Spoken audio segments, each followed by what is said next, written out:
Welcome. My name's Professor Danny Eckert and I'm the Director of the Adelaide Institute for Sleep Health here at Flinders University. We're sitting in our laboratory space and it's my pleasure to introduce my colleague, Associate Professor Sutapa Mukherjee, who is a sleep doctor in our team, and we work on a number of projects together, and today we're going to have a chat about better sleep for better health. So, Sutapa, to kick us off, I've got a few rapid-fire questions, yes, no, maybes, to get us started. So, does the quality of your sleep directly affect your health? Yes. Good. Does the duration of your sleep directly affect your heart health? Yes. Are there easy ways I can optimise my sleep? Yes. All right, so yes. This is hard to do for a scientist and a sleep doc to just have these simple answers, but very good.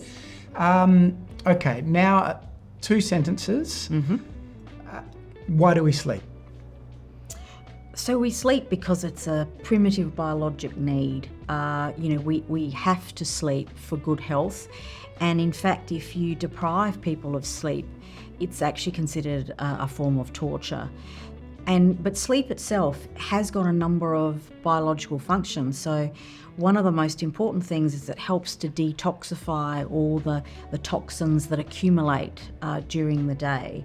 And that's really, really important of sort of getting rid of any nasty chemicals that have accumulated and then getting you ready for the next day. So what's happening at night is really helping to set you up for what you need to do the next day.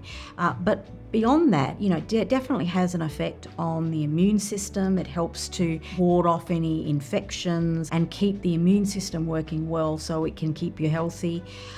Also, another really, really important function is that of emotional regulation. So, you've all probably experienced, if you have a bad day or something upsets you, when you go to sleep, the next morning you wake up and you don't experience it the same way. Somehow that act of being asleep has helped to change the way you think about the problem and allows you to move forward in a positive way the next day. So, that's where that proverb, sleep on it, comes from. And there's a very real reason, because it's so important in memory, processing within the brain. And so, sleep really should be a priority because it helps you to do all the things you want to do during the day. Yeah, look, very good. And we've made up for our yes/no answers. We struggle with our 2-sentence response, but that's great. And it's true. When people ask me that question, the most obvious answer is we sleep because we get tired. All these chemicals build up in our body throughout the day, adenosine, GABA. They make our bodies tired, and the way to get rid of that tired and to rest, recover and recuperate is to go off and have a great night's sleep when it's working. So no better medicine on the planet than a good night's sleep. Let's have a bit more detailed chat. And on that note, you've raised a lot of issues, a lot of really important points about the importance of sleep. Things like growth hormone pretty much only released during deep sleep. So you can imagine how important that is for all of us, but particularly teens and people as they're growing. But does sleep have an image problem? I think it does, in the sense that it's not seen as a major priority. Nowadays we've got so many things that we can be doing at all hours of the day and night that there's so many distractions in life. And I think, that's the big issue, is that we shouldn't be doing so many things at the expense of sleep. Sleep should be something that happens every day, or in the evening usually for most people, at a set time, that we prioritise that in our lives, and that we get consistent sleep from one day to the next, and that it shouldn't really vary from one day to the next. It can be a little bit tough if you happen to be a shift worker, or for example, if you've got a young baby that's up a lot of the night. But even so, you can still try to prioritise sleep, perhaps sleep when the baby's sleeping. If you're a shift worker, really make sure that even during the day you're optimising your bedroom, that it's quiet, safe, so that you can get a reasonable amount of sleep and then you can go to work at night.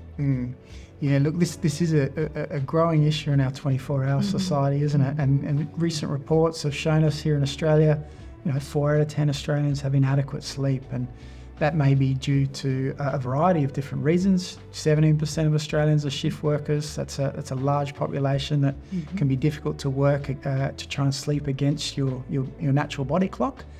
But of course, there are other reasons. Some people have medical conditions, back problems, cancer, other issues that make it pain that they're dealing with that makes it very difficult to sleep.